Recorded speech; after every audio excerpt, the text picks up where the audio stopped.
find out which plantation he was sold to, in the hope that I could at least find a field where he was buried. Whilst I'm not there yet, I'm certainly much closer than I was when I started out. Clearly, this has been an itch that constantly needs to be scratched. So I thank you all for joining me this evening to help me scratch it. I want to start by looking at the numbers of Jacobites alleged to have been executed in Cumberland, that is Carlisle, Brampton and Penrith, only because there are differing numbers, especially in Penrith and Brampton. Now, I do not claim to know the answers to this conundrum.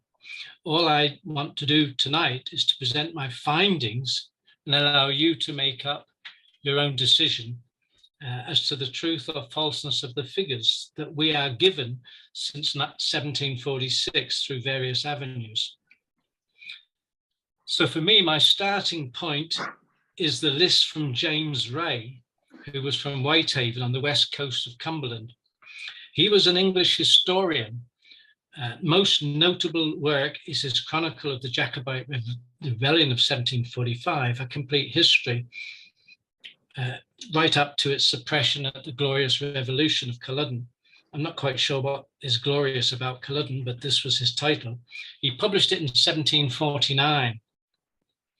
Now, Ray marched to join the royal garrison at Carlisle in the autumn of 1745, at a time when Charles Edward Stuart's army was marching south from Edinburgh. But Carlisle had surrendered before he got there, so he followed the Jacobite army to Derby.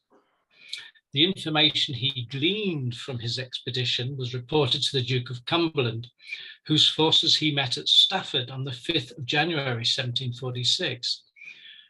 And of course, he stayed with that army right up until Culloden. So we today should expect his report to be as good as any, given that he witnessed the most important parts himself. But you and I know that history is written by the victors. So we have no way of really knowing if everything he wrote was the exact truth.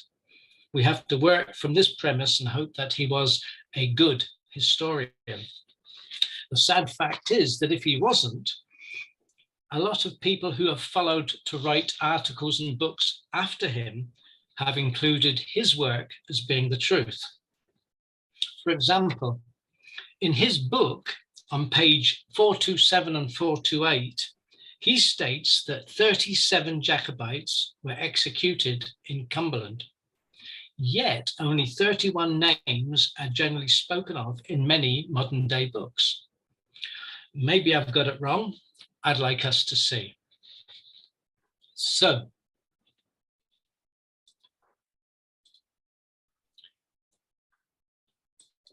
in Carlisle, on the 18th of October,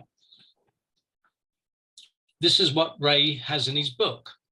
Now, it appears to be consistent throughout all other written records, so there's nothing really wrong with the 18th of October.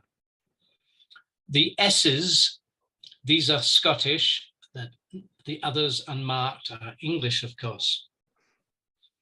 But when we move on to Brampton on the 21st of October, Ray, in his book, he lists 9 members who were executed, whereas later lists and all the other books only show 6, omitting James Forbes, Robert Morton, and Alexander Hutchinson. And these are not even included on the Capon-Tree Memorial. So my question is, well, what happened to the missing 3? Or was Ray wrong in the first place? Highly unlikely, but he could have been. When we move on to Carlisle, what's interesting here is that Ray states, and I quote, "On Saturday, December the 15th, Sir Archibald Primrose Bart and 10 others were executed at Carlisle," end of quote. This makes 11 men executed. Yet on all later lists, including the criminal justice list, there are only 10 listed as being executed.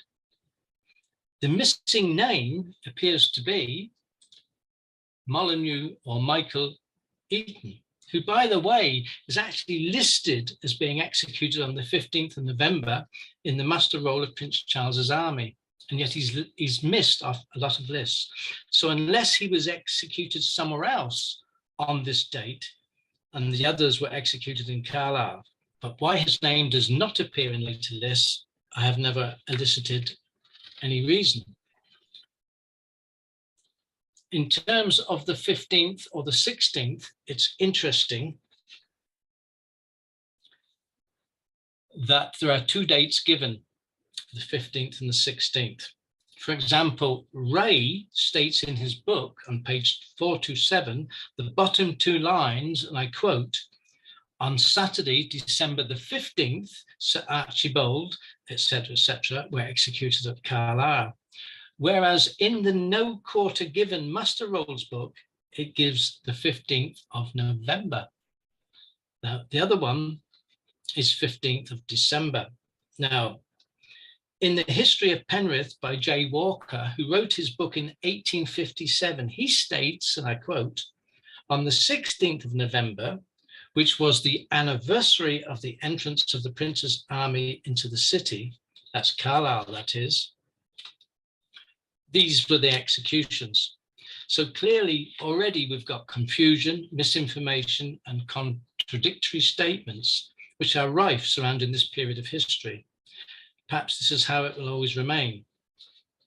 As an aside, Walker, in his 1857 History of Penrith, he adds a footnote, which I quote, "We were told in our youth by an old lady who, when a girl, was present at the execution of some of the rebels at Carlisle, that most of them, all fine young men, were not half dead when cut down. One of them actually struggled with the wretch," here she means the executioner, "who opened his bosom to pluck out his heart. The scene," she said, "haunted her fancy for half a century, and she never reflected on it without a shudder."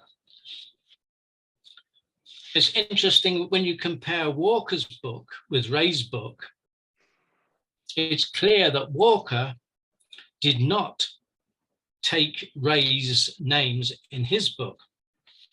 So my question is, was it between 1749, when Ray's book was published, and 1857, when Walker's book was published, that those executed at Brampton changed from 9 to 6? And if so, why and by whom? When we go on to Penrith, on page 428, Ray states that James Reed was executed with 7 others at Penrith, making a total of 8. Yet later lists, including National Archives, only list 7. Whilst Penrith records by local dignitary William Furness in 1894, he lists 8, the missing man being, of course, James Reed, whose name is the only one that appears in Ray's book. Whatever the number is, it is recorded that the 3 Englishmen, Rowbotham, Hunt, and Holt, suffered undue pain and agony from the botch disemboweling by William Stout.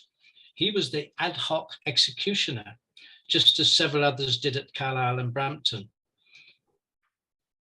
Just as an aside, the last person ever to be executed at Penrith was on the 31st of August, 1767, and that was a Thomas Nicholson for murder. Thereafter, all executions were carried out in Carlisle.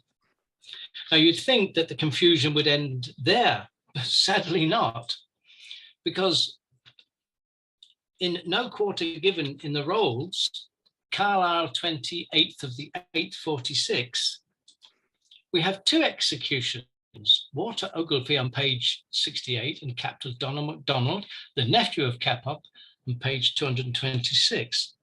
There are no records showing where this execution took place or by whom. If this information is correct, then who carried out and where?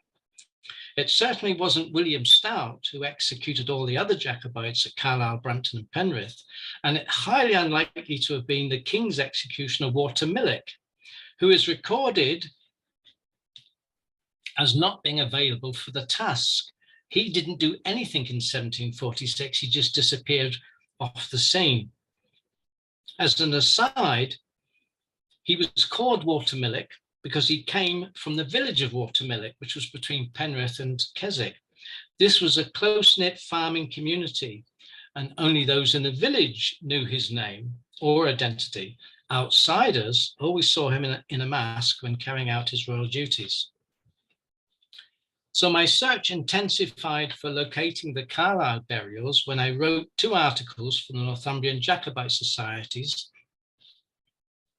20th anniversary book. And the chapters that I wrote was chapter 9, Execution of Jacobites in Cumberland, and chapter 15, Brampton's Capon Tree. This quickly led on to extensive research into William Stout, the Labour executioner from Hexham, who, for his 30 golden guineas and the personal clothes and effects of the condemned, volunteered for the task despite having no knowledge of how to hang, draw and quarter a man. So if we move on, then we look at the execution sites, looking at Brampton to start with. This is a photograph or a drawing of 1833 of the Capon Tree. Sadly, it was reported in one of the local newspapers that trophy hunters were taking parts of the tree till eventually all that was left was the stump. Today, we obviously see it as this. This is the recently planted capon tree in 2013. It's not in the exact spot of the old tree, of course, which is just here. When we think about where the bodies would have been buried, it states in some records that the heads were taken to Carlisle to put on spikes, but the limbs and the torsos were thrown into a pit next to the capon tree. So if this is true, if you look at the capon tree, just in front of the bench, there is a tarmac road. So it's possible in the day when there was no road there that they could have been buried in a pit anywhere around here. Therefore, maybe finding the exact spot may be difficult, to say the least. One of the questions that we should ask ourselves is, why did they choose this place to execute the prisoners in Brampton? Well, the capon tree was chosen for 2 reasons. It was on the main crux of the route from the east of England to Carlisle, joined by the main route from the north, that's the Longtown area, and thus every traveller would have to pass the site. Secondly, this was the favourite place where the Newcastle magistrates would stop on their journey to the assizes in Carlisle. Here they would have refreshments under the old capon tree, drink their wine, and rest their weary feet before their final leg to the city courts. Perhaps at the time, the Carlisle commissioners at the sentencing thought it would be a great talking point for later magistrates when they rested there. As an aside to this, I heard a story in Carlisle that at the capon tree, a squared beam was used to hang the men, like this one. And that was the beam was strung between the capon tree and the next nearest tree. I was also told by somebody that in a garage in Hayton, there is an ancient cottage that has the beam above an outhouse that was the actual beam that the men were hung on. I've never found it, but this was just something that I'd heard in passing. So we move on to Carlisle. Now, this is the walled city in 1745. This is now facing north at the top and south at the bottom. This is the ancient road at the very top right-hand corner. This is the castle on your left, and the black arrow is the execution spot in Harrowby. The trail from the South English Gate to Gallows Hill was quite long. So it's from there to there. You can see now where they had to go. The exact spot of the gallows is now under a garden of a house, once belonging to John Graham. He was a local man who bought the land to build houses on back in the 1800s. He discovered when he was building his house, which is the house that's underneath it, that he discovered the ashes and the burnt remains of their bowels. This reminded him that his father witnessed the Carlisle executions and told him when he was a 10-year-old boy, and his father had written it down in a book. Now, John Graham, he wrote an article which was published in the Carlisle Patriot on the 10th of October, 1829. This was a drawing done at the time of Carlisle Castle, and here you can see the white horse pulling a dredge with one of the prisoners strapped to it. This was obviously a time of great entertainment for the local people. Now, if you have walked from the castle down to the Gallows Hill, and imagine that there was no road, no pavement, that by the time that the prisoners would have got there, they would have been black and bruised and in great pain. But of course, more was to follow. So why Gallows Hill? Why not hang them in the castle where they used to, over the walls there? You can see on the top pillar on the left-hand side, you can see a pole hanging out. That's where they used to hang them. Well, Gallows Hill was a place of execution in the Roman times, and actually thought that even before that, when the Celtic races roamed the area. The hill, now heavily built on with houses and a hotel, was roughly a mile from the city's southern gate, which led to London. It's the highest point around this part of the Solway Basin that Carlisle is surrounded by, and is right beside the route that travellers would have to pass to and from the city from London. It is said that the bodies of those executed in Carlisle were said to have been put into an unmarked pit in St. Cuthbert's Church. On the top right-hand corner, you can see a plaque. It's quite high up on the wall, and it's very difficult to find. It's taken me ages to find it. I'm not quite sure what it looks like. This particular photograph was taken in the 1990s. But when we look at Carlisle St. Cuthbert's, this is the back garden. The front of the church, it used to be the cemetery. It is now a lawned garden. And the policy at the time was that paupers, miscreants, and criminals were not buried in the front cemetery, as it offended the local people's dignity. So they were put in the small rear piece of ground to the rear of the church, which is this one. This is where the detective work comes in, eliciting what part of the back garden it was. Various accounts state that Sir Archibald Fowlis Primrose was buried in a makeshift coffin and buried alone in an unmarked grave, whilst other accounts state that his coffin was put in the pit with the other bodies. So either we're looking for one site or two sites. After many visits and discussions with the curator and other local historians, the corner spot that you can see appears to be the most likely spot for the Jacobites to be buried in. The gravestone that's at the back, sorry, I'll just go back. Never mind. Just let me, sorry, go back. There was a gravestone behind there. It's interesting that it has been vandalized, so that all the wording has been lost, and perhaps it was an afterthought of someone to put a small memorial tablets, the memory of the 20 executed men, and maybe it has nothing to do with our story, whatever that happens to be. But now we come to Penrith. This is a map of Penrith in 1746.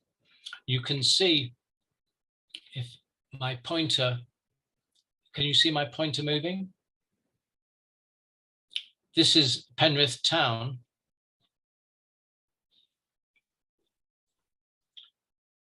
And it is recorded that the Jacobite site of execution was situated between the White Ox, which is by the first orange arrow, which is now an office block, and the second arrow, which is the old site of Airgill Castle. So what we're really looking for is this corner bit. We don't really need to look at the rest of Penrith. So here is that corner bit, close up. This arrow is the new A6 Penrith to Carlisle road. But when the Jacobites were executed, of course, you can see the Carlisle road is the one above it, which is now one single track road that goes over the top of the hill.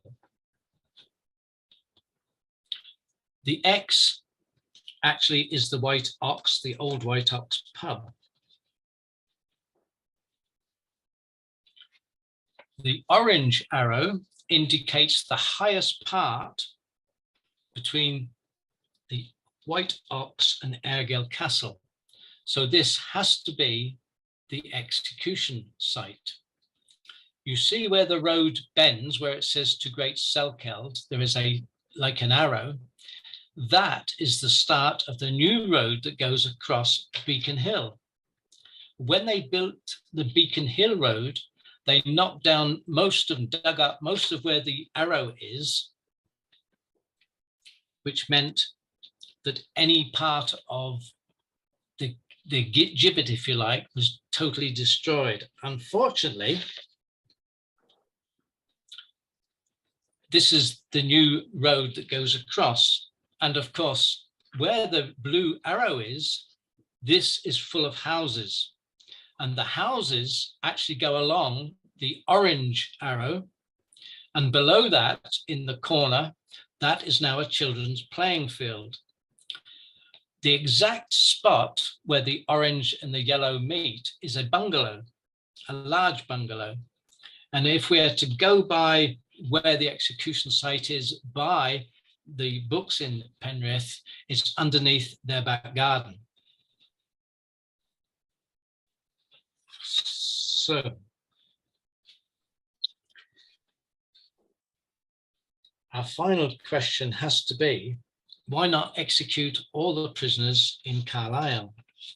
Well, the reason being that they chose Brampton, Penrith and Carlisle is that the city fathers, sitting on the Trials Commission, felt they needed to send a message to all travellers around the county.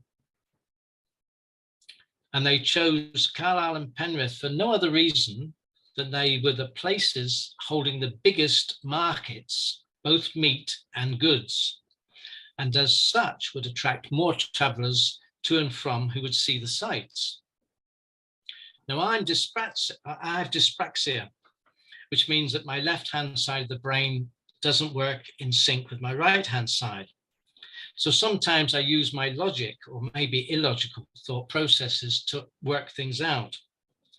So my thinking is, given that the bodies were quartered and decapitated and buried immediately in unmarked graves, with their heads being taken to Carlisle to be placed on display, as was the usual practice nationally, my logic tells me that travellers passing any of these three execution sites would not see anything other than a tree at Brampton and possibly empty gallows at Penrith and Carlisle, assuming they were not dismantled immediately.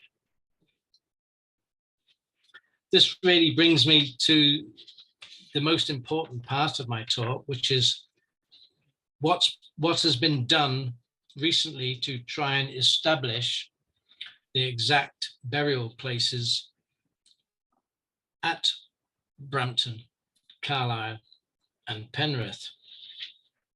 It's not been easy because very little is written. They all mention William Stout. They all mention various witnesses' statements, but nobody actually says exactly where the pits were. So I'm going to bring the talk to an end because I'm hoping that people can join in a general discussion, and I'll tell you what I've done to date. So I've made contact with James Brunskill, a church house administrator from Carlisle's Diocese Church House at Penrith. He finally, 2 days ago, concurred that a survey has been carried out within the past 18 months, but that data is not with them yet, as it is still being compiled along with every other church burial site throughout Cumbria, which is part of a national survey. So no statistics will be released until the complete report is ready, and that could be some years. However, he did send me a link to the surveyors who carried out the survey at St. Cuthbert's. I rang their office, no one answered, so I sent an email after getting their details from the Registrar of Land Surveyors. Nobody answered. I rang again yesterday, and I got the receptionist, who said that all the workers were out every day in the field and I needed to make a specific appointment to see someone. I'm visiting their offices tomorrow afternoon, hoping that one of the surveyors will be in to write up their week's work. And I'm hoping that if they are in, that they just might give a hint as to, yes, we have found a pit, an unmarked grave or whatever. Maybe not, we'll wait and see. At the same time, I actually contacted the Land Surveying Department at Newcastle University. They actually run a 3-year course on GPR surveying. I asked them if they could give me some advice, how much a geo survey would cost, how long it would take, and what the timescales are for results. I received an email from them this morning, actually from the PA to the head of the department, Professor Sam Turner. He is the head of department. She said that he's away until the end of this month, but she has put my letter at the top of his in tray, so I wait with bated breath for when he comes back. Finally, for a second opinion, I wrote a letter to the geophysics firm in Barnsley to ask about their costs in carrying out a GPR survey, just in case we have to carry that with something else and decide what we wish to do. So, ladies and gentlemen, really, what else can I say other than what do we do next? And I leave it open to an open discussion and any questions that you might have. Thank you for listening. Well, thank you very much, Frank. I presume everybody can hear me. That was fascinating. It's clear that you have done a huge amount of work and research. Whether any of us can offer any greater advice or knowledge or information than you found yourself, I'm not entirely sure. I don't think I can. So it will be very interesting to see how you progress with the surveys, the underground surveys that might be done by either Newcastle University or the company in Barnsley. I thank you very much indeed for that. I'm just wondering, I won't stop the recording actually, because I think the discussion might well worth be uploading to YouTube as well. Mike can make the decision on that when the time comes. So we're still recording at the moment. If anybody's got any objection to that, please say so now. And if you'd like to ask questions, please unmute yourself and ask Frank a question. Yeah, can I ask a question? Sure. Frank, first of all, thank you ever so much for that talk, which I found extremely stimulating and interesting. I'm particularly interested in the Reverend Robert Lyon and as to where he possibly is interred in a pit in Penrith.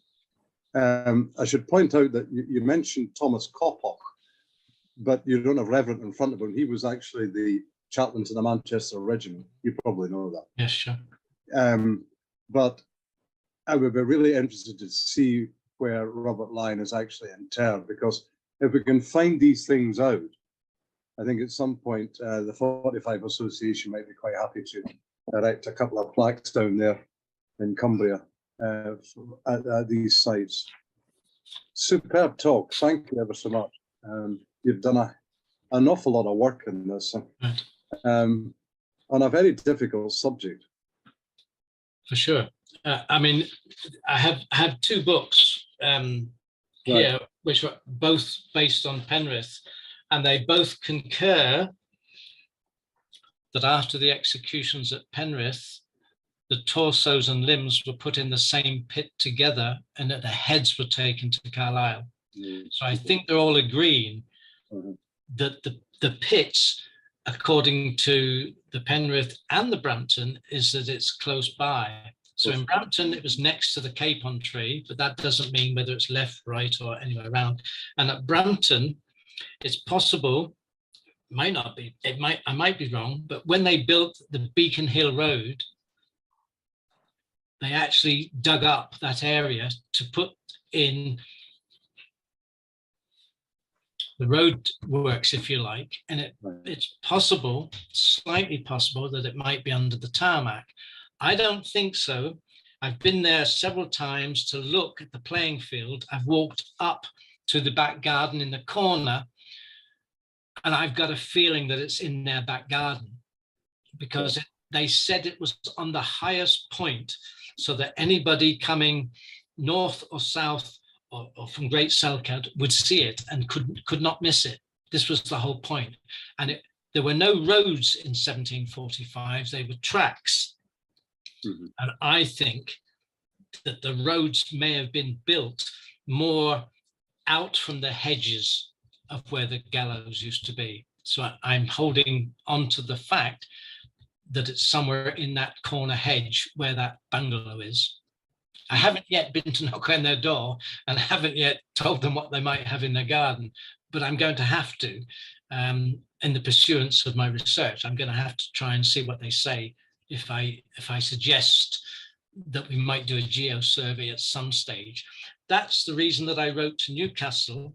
Psychology, as a psychologist, it really tells me that if I put that hint, that idea into the head of department's head, he might say, well, our students have to go out on site and do this as an exercise as part of their training. They may do it for free. I don't know. I'm holding my hands open.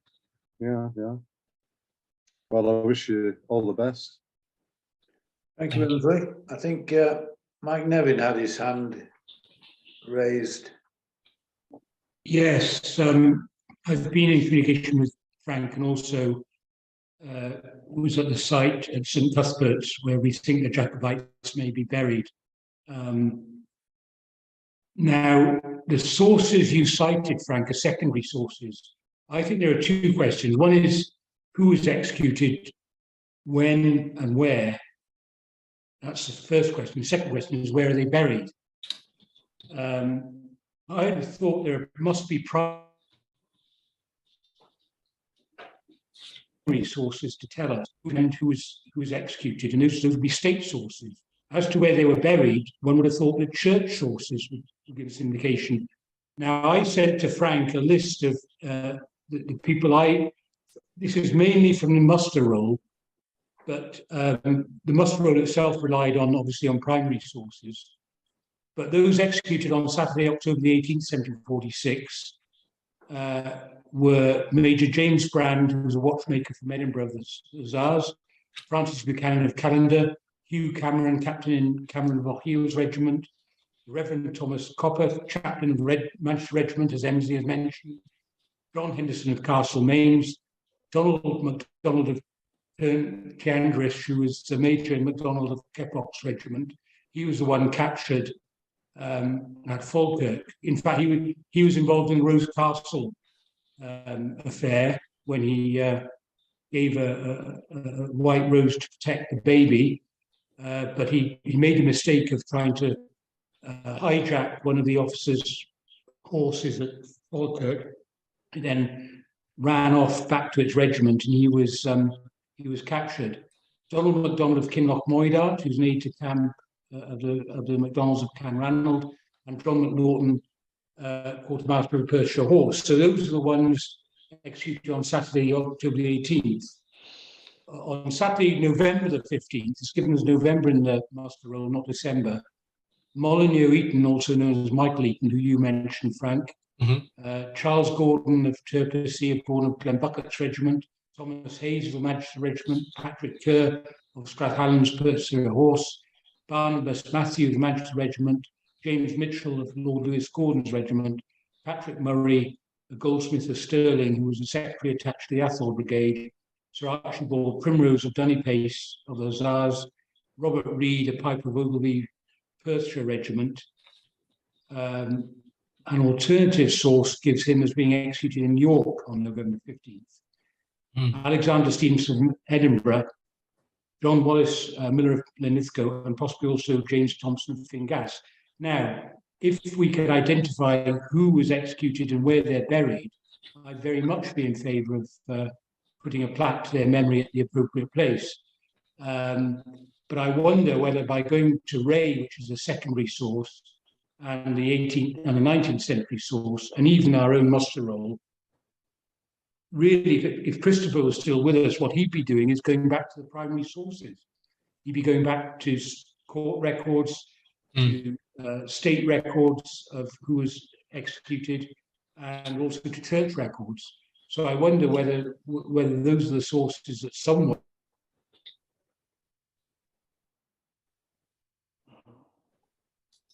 Right. Yeah. In terms of the church records at St Cuthbert's, and the records were destroyed in 1777 when they knocked down St Cuthbert's and rebuilt it. And the records disappeared, and that's it. So there are no records pre-1777 for St Cuthbert's. In terms of Penrith, I've been everywhere in Penrith, and nobody can say that there are any records kept in any churches or any records. In terms of, you're quite right, Mike, in terms of the primary source, the problem with the primary source is that if you look at some of the rolls, even in Carlisle Castle, those two names that I showed you who were executed in Carlisle are not recorded anywhere. So one has to say, our records, even the primary source, are they correct? Or are people adding on or taking out as time goes on? We have a number of people with their hands raised, and I'm anxious that everybody gets a shot at it. Yes, please. I think the next person I noticed with a hand raised is Craig Derham. Yeah, thanks, Frank. Yeah, just one from me. The GPR, I think it's ground proximity radar or something, is it? Have you got any examples of where this has been used to successfully identify grave sites? Is it a common technique for that? Well, yeah, they've just the national. It's a national thing that they're doing all graveyards in England, and Cumbria has just been finished, and the firm who do it use GPR as a means of identifying if there are bodies underneath. They can't tell who they are, of course, but they can tell you if there's one body, which is why I've been trying now for a year to get the Carlisle Diocese to at least release some of that information, and they can't because they're tied to the National Surveyors Department, who are going to produce the report. That's who I'm going to see tomorrow, in the hope that they might say well, we can't tell you the data, but if you ask a question, we might be able to answer yes or no, in which case I would ask the question, have you got in the rear garden unmarked graves of multiple bodies? Because there'll be body parts, there won't be full bodies, there'll be just arms and legs and torsos. So if they would give that, at least we have something to go on. And if there's any way of knowing how many arms and legs there, we might then be able to work out exactly how many people were executed there. Now, if it's right that Archibald Primrose was buried in a wooden coffin and buried with the others executed, because he was only hung, if that is correct, has he done damage to the bones? Is it laid on top? Is it underneath? These are all the things that a GPR would actually tell us by saying what they can see. And I've seen some of their results on their national GPR things, and they're very good. Now, I don't know how expensive or cheap it is, which is why I was hoping that Newcastle might suddenly say, well, we'll do it out of, because our students need the field practice. I don't know. But I do agree that it's we need to have it done. We're never going to get anywhere unless we know, even at the capon tree, are there 9 or the 6? We have no idea until we actually have this survey done. Thank you, Craig. Thanks. Yeah, thanks. I mean, I don't know whether it's expensive or cheap, Frank, but I would imagine it's pretty pricey. So, I mean, if we could get Newcastle University involved, that would be absolutely excellent, or any other academic body in the area. As you said, they need to do this sort of thing in the field for experience and practice, so I think it's a possibility. Anyway, unless I apologise if I'm not doing these questions in chronological order. I think we've got 21 participants still with us, and I can only see 11 pictures. So I think the next hand I've got raised is Ian Weir. There we are. Frank, thank you for a fascinating talk. That really was good. What comes to my mind, we have 2 scenarios. We have Penrith and Brampton, where the bodies are cast into a pit, or the torsos are cast into a pit. We have Carlisle, where the bodies are put in consecrated ground. Significance in that, do you think? The other thing, I've been scribbling down notes. If we're talking about the Primrose body being in a coffin, just thinking the horrible practicality of that, you open a grave, what's going to be easier for those interring the bodies or parts thereof? I would think you would put the coffin in first and then parts on top, because that's going to be far more stable than trying to put a coffin on top of parts.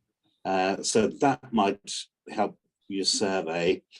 To pick up on Mike's point about primary sources, I would expect that there would have been warrants issued by the authorities to the governor of Carlisle Castle to say, right, we now have permission to remove A, B, C, D, and E and take them away for execution.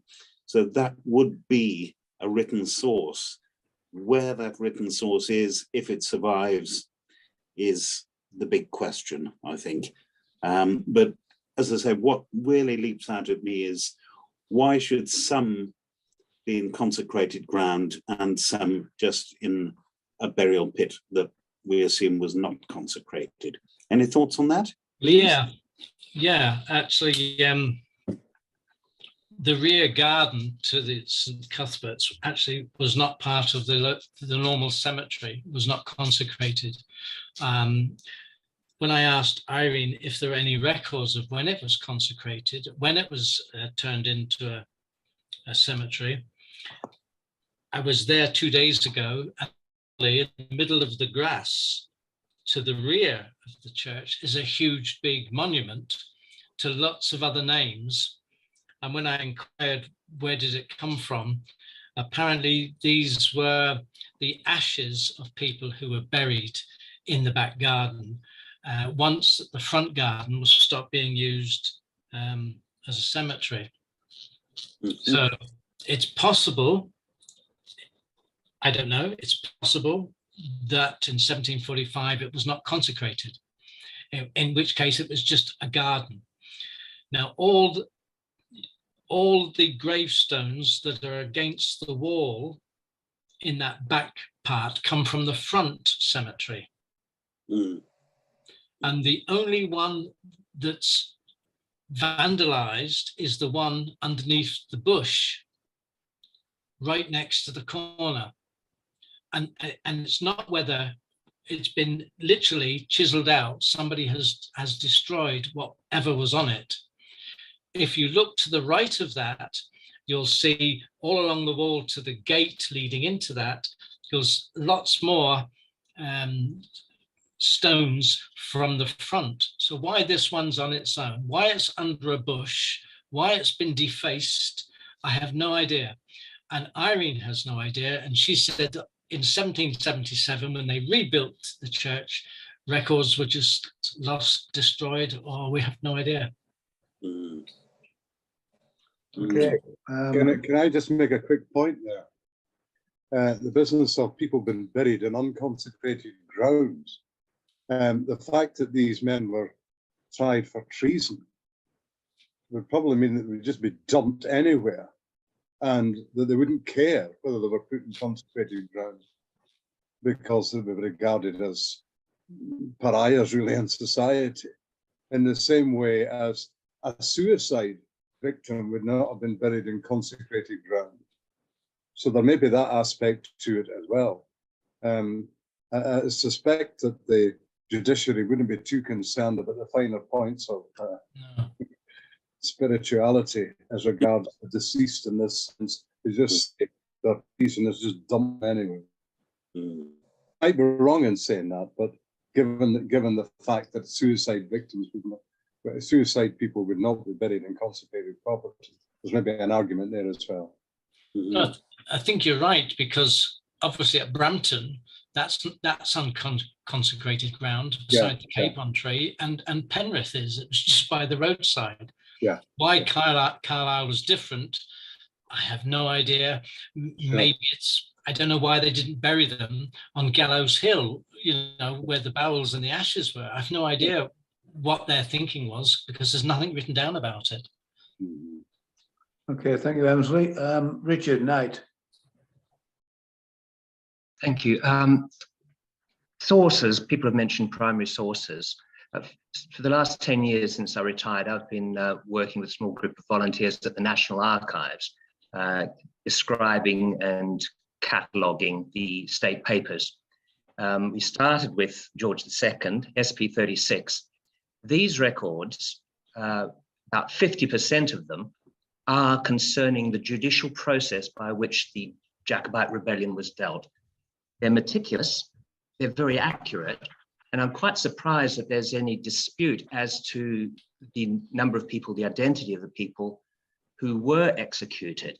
Not all the cabinet minutes survive, but those which do lead me to believe that every Jacobite that was executed after the 45 was discussed in cabinet. It was not a kangaroo court process, as some writers have suggested. It was a meticulous process undertaken for a reason. And I think the records, the state papers, ought to be regarded as definitive in the identity of those who were executed, not only, in all the sites where they were executed, not just in Cumbria. So, I think that, there's, someone mentioned warrants, those exist in Treasury Solicitor Series 18. I think the documentation is there to determine as close as you can, definitively, who was executed. Great, thank you. Very helpful, thank you.